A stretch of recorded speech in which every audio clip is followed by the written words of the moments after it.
ಲೂಕನು ಬರೆದ ಸುವಾರ್ತೆ 13ನೇ ಅಧ್ಯಾಯ. ಮನುಷ್ಯರು ದೇವರ ಕಡೆಗೆ ತಿರುಗದಿದ್ದರೆ ನಾಶವಾಗುತ್ತಾರೆಂದು ಬೋಧಿಸುವುದಕ್ಕಾಗಿ ಯೇಸು ಗೊಡ್ಡು ಅಂಜೂರದ ಮರದ ಸಾಮ್ಯವನ್ನು ಹೇಳಿದ್ದು. ಅದೇ ಸಮಯದಲ್ಲಿ ಕೆಲವರು ಆತನ ಹತ್ತಿರದಲ್ಲಿದ್ದು, ಪಿಲಾತನು ಗಲಿಲಾಯದವರ ರಕ್ತವನ್ನು ಅವರು ಕೊಟ್ಟ ಬಲಿಗಳ ಸಂಗಡ ಬೆರೆಸಿದನೆಂದು ಆತನಿಗೆ ತಿಳಿಸಿದರು. ಅದಕ್ಕೆ ಆತನು ಅವರಿಗೆ, ಆ ಗಲಿಲಾಯದವರು ಅಂಥ ಕೊಲೆಯನ್ನು ಅನುಭವಿಸಿದ್ದರಿಂದ ಅವರನ್ನು ಎಲ್ಲ ಗಲಿಲಾಯದವರಿಗಿಂತ ಪಾಪಿಷ್ಠರೆಂದು ಭಾವಿಸುತ್ತೀರೋ ಹಾಗೆ ಭಾವಿಸಕೂಡದೆಂದು ನಿಮಗೆ ಹೇಳುತ್ತೇನೆ. ದೇವರ ಕಡೆಗೆ ತಿರುಗಿಕೊಳ್ಳದಿದ್ದರೆ ನೀವೆಲ್ಲರೂ ಹಾಗೆ ಹಾಳಾಗಿ ಹೋಗುವಿರಿ. ಇಲ್ಲವೇ ಸಿಲೋವಾಮಿನಲ್ಲಿ ಬುರುಜು ಬಿದ್ದು ಸತ್ತ ಆ 18 ಮಂದಿಯು ಯೆರೂಸಲೇಮಿನಲ್ಲಿ ವಾಸವಾಗಿರುವ ಎಲ್ಲ ಮನುಷ್ಯರಿಗಿಂತಲೂ ಅಪರಾಧಿಗಳೆಂದು ಭಾವಿಸುತ್ತೀರೋ?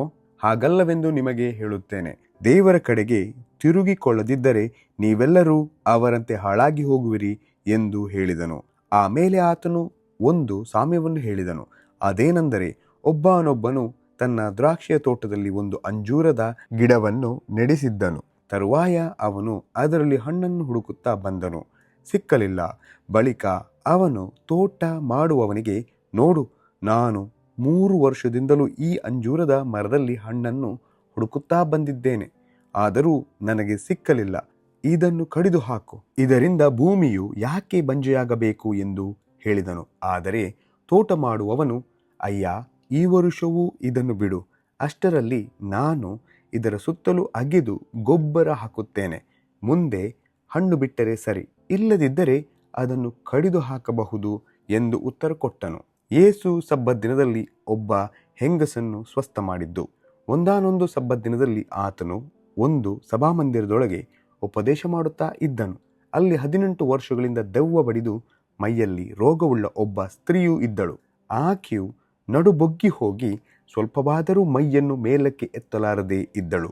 ಯೇಸು ಆಕೆಯನ್ನು ನೋಡಿ ಹತ್ತಿರಕ್ಕೆ ಕರೆದು ಆಕೆಗೆ, ಅಮ್ಮ, ನಿನಗೆ ರೋಗ ಬಿಡುಗಡೆಯಾಯಿತು ಎಂದು ಹೇಳಿ ಆಕೆಯ ಮೇಲೆ ತನ್ನ ಕೈಗಳನ್ನಿಟ್ಟನು.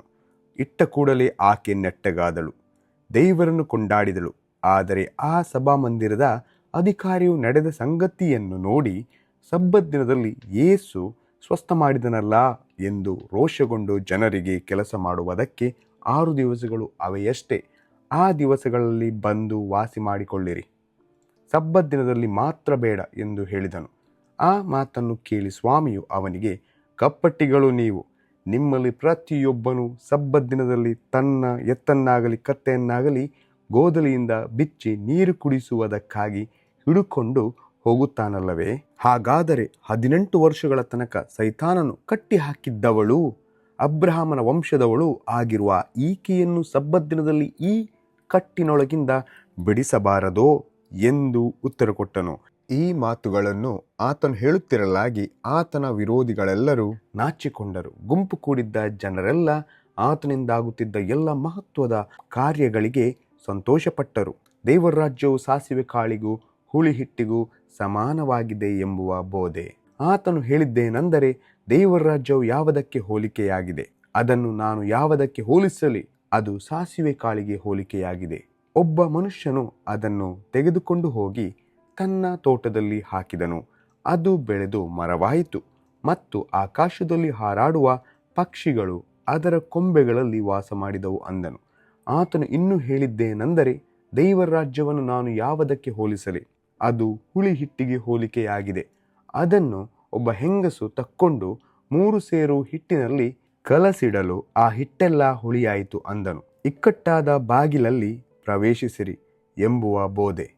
ಆತನು ಊರೂರಿಗೂ ಗ್ರಾಮ ಗ್ರಾಮಕ್ಕೂ ಹೋಗಿ ಉಪದೇಶ ಮಾಡುತ್ತಾ ಯೆರೂಸಲೇಮಿಗೆ ಪ್ರಯಾಣ ಮಾಡುತ್ತಿದ್ದನು. ಆ ಕಾಲದಲ್ಲಿ ಒಬ್ಬನು, ಸ್ವಾಮಿ, ರಕ್ಷಣೆ ಹೊಂದುವವರು ಸ್ವಲ್ಪ ಜನರೋ ಎಂದು ಕೇಳಲು, ಆತನು ಅವರಿಗೆ, ಇಕ್ಕಟ್ಟಾದ ಬಾಗಿಲಿನಿಂದ ಒಳಕ್ಕೆ ಹೋಗುವುದಕ್ಕೆ ಹೆಣಗಾಡಿರಿ. ಬಹುಜನ ಒಳಕ್ಕೆ ಹೋಗುವುದಕ್ಕೆ ನೋಡುವರು, ಆದರೆ ಅವರಿಂದಾಗುವುದಿಲ್ಲ ಎಂದು ನಿಮಗೆ ಹೇಳುತ್ತೇನೆ. ಮನೆ ಯಜಮಾನನು ಎದ್ದು ಕದ ಹಾಕಿಕೊಂಡ ಮೇಲೆ ನೀವು ಹೊರಗೆ ನಿಂತುಕೊಂಡು ಕದ ತಟ್ಟಿ, ಸ್ವಾಮಿ, ನಮಗೆ ತೆರೆಯಿರಿ ಎಂದು ಹೇಳುವುದಕ್ಕೆ ತೊಡಗುವಾಗ ಅವನು, ನೀವು ಎಲ್ಲಿಯವರೋ? ನಿಮ್ಮ ಗುರುತು ನನಗಿಲ್ಲ ಅಂದಾನು. ಅದಕ್ಕೆ ನೀವು, ನಿನ್ನ ಸನ್ನಿಧಿಯಲ್ಲಿ ನಾವು ಊಟ ಮಾಡಿದೆವು, ಕುಡಿದೆವು, ನಮ್ಮ ಬೀದಿಗಳಲ್ಲಿ ನೀನು ಉಪದೇಶ ಮಾಡಿದಿ ಎಂದು ಹೇಳುವುದಕ್ಕೆ ತೊಡಗಿರಿ. ಆದರೆ ಅವನು, ನೀವು ಎಲ್ಲಿಯವರೋ? ನಿಮ್ಮ ಗುರುತು ನನಗಿಲ್ಲ. ಅಧರ್ಮ ಮಾಡುವ ನೀವೆಲ್ಲರೂ ನನ್ನ ಕಡೆಯಿಂದ ಹೊರಟು ಹೋಗಿರಿ ಎಂದು ನಿಮಗೆ ಹೇಳುತ್ತೇನೆ ಅನ್ನುವನು. ಅಬ್ರಹಾಮ, ಇಸಾಕ, ಯಾಕೋಬ ಇವರು ಮತ್ತು ಎಲ್ಲ ಪ್ರವಾದಿಗಳು ದೇವರ ರಾಜ್ಯದಲ್ಲಿರುವುದನ್ನು, ನಿಮ್ಮನ್ನು ಮಾತ್ರ ಹೊರಗೆ ಹಾಕುವುದನ್ನು ನೀವು ನೋಡುವಾಗ ನಿಮಗೆ ಗೋಳಾಟವು, ಕಟಕಟನೆ, ಹಲ್ಲು ಕಡಿಯೋಣವು ಇರುವವು. ಇದಲ್ಲದೆ ಪೂರ್ವ, ಪಶ್ಚಿಮ, ಉತ್ತರ, ದಕ್ಷಿಣ ದಿಕ್ಕುಗಳಿಂದಲೂ ಜನರು ಬಂದು ದೇವರ ರಾಜ್ಯದಲ್ಲಿ ಊಟಕ್ಕೆ ಕೂಡುವರು. ಇಗೋ, ಕಡೆಯವರಾಗಿರುವ ಕೆಲವರು ಮೊದಲಿನವರಾಗುವರು, ಮೊದಲಿನವರಾಗಿರುವ ಕೆಲವರು ಕಡೆಯವರಾಗುವರು ಅಂದನು. ಯೇಸು ಉಪರಾಜನಾದ ಹೆರೋದನನ್ನು ಕುರಿತು ಹೇಳಿದ್ದು ಯೆರೂಸಲೇಮಿನ ವಿಷಯದಲ್ಲಿ ದುಃಖಪಟ್ಟದ್ದು. ಅದೇ ಗಳಿಗೆಯಲ್ಲಿ ಕೆಲವು ಮಂದಿ ಫರಿಸಾಯರು ಹತ್ತಿರ ಬಂದು ಆತನಿಗೆ, ನೀನು ಇಲ್ಲಿಂದ ಹೊರಟು ಹೋಗು, ಹೆರೋದನು ನಿನ್ನನ್ನು ಕೊಲ್ಲಬೇಕೆಂದಿದ್ದಾನೆ ಎಂದು ಹೇಳಲು ಆತನು ಅವರಿಗೆ, ನೀವು ಹೋಗಿ, ಇಗೋ, ನಾನು ಈ ಹೊತ್ತು ನಾಳೆ ದೆವ್ವಗಳನ್ನು ಬಿಡಿಸುತ್ತಾ ರೋಗಗಳನ್ನು ವಾಸಿ ಮಾಡುತ್ತಾ ಇದ್ದು ಮೂರನೆಯ ದಿನದಲ್ಲಿ ಸಿದ್ಧಿಗೆ ಬರುತ್ತೇನೆ ಎಂದು ಆ ನರಿಗೆ ಹೇಳಿರಿ. ಹೇಗೋ ನಾನು ಈ ಹೊತ್ತು ನಾಳೆ ನಾಡಿದ್ದು ಸಂಚಾರ ಮಾಡಬೇಕು. ಪ್ರವಾದಿಯಾದವನು ಯೆರೂಸಲೇಮಿನಲ್ಲಿಯೇ ಹೊರತು ಬೇರೆ ಪಟ್ಟಣದಲ್ಲಿ ಕೊಲ್ಲಲ್ಪಡಕೂಡದಷ್ಟೇ. ಯೆರೂಸಲೇಮೇ, ಯೆರೂಸಲೇಮೇ, ಪ್ರವಾದಿಗಳ ಪ್ರಾಣ ತೆಗೆಯುವವಳೆ, ದೇವರು ನಿನ್ನ ಬಳಿಗೆ ಕಳುಹಿಸಿಕೊಟ್ಟವರನ್ನು ಕಲ್ಲೆಸೆದು ಕೊಲ್ಲುವವಳೆ. ಕೋಳಿ ತನ್ನ ಮರಿಗಳನ್ನು ರೆಕ್ಕೆಗಳ ಕೆಳಗೆ ಕೂಡಿಸಿಕೊಳ್ಳುವಂತೆ ನಿನ್ನ ಮಕ್ಕಳನ್ನು ಕೂಡಿಸಿಕೊಳ್ಳುವುದಕ್ಕೆ ನನಗೆ ಎಷ್ಟೋ ಸಾರಿ ಮನಸ್ಸಿತ್ತು, ಆದರೆ ನಿಮಗೆ ಮನಸ್ಸಿಲ್ಲದೆ ಹೋಯಿತು. ನೋಡಿರಿ, ನಿಮ್ಮ ಆಲಯವು ನಿಮಗೆ ಬರಿದಾಗಿ ಬಿಟ್ಟದೆ. ಕರ್ತನ ಹೆಸರಿನಲ್ಲಿ ಬರುವವನಿಗೆ ಆಶೀರ್ವಾದ ಎಂದು ನೀವು ಹೇಳುವ ತನಕ ನೀವು ನನ್ನನ್ನು ನೋಡುವುದೇ ಇಲ್ಲವೆಂದು ನಿಮಗೆ ಹೇಳುತ್ತೇನೆ ಅಂದನು ಎಂಬುದೇ.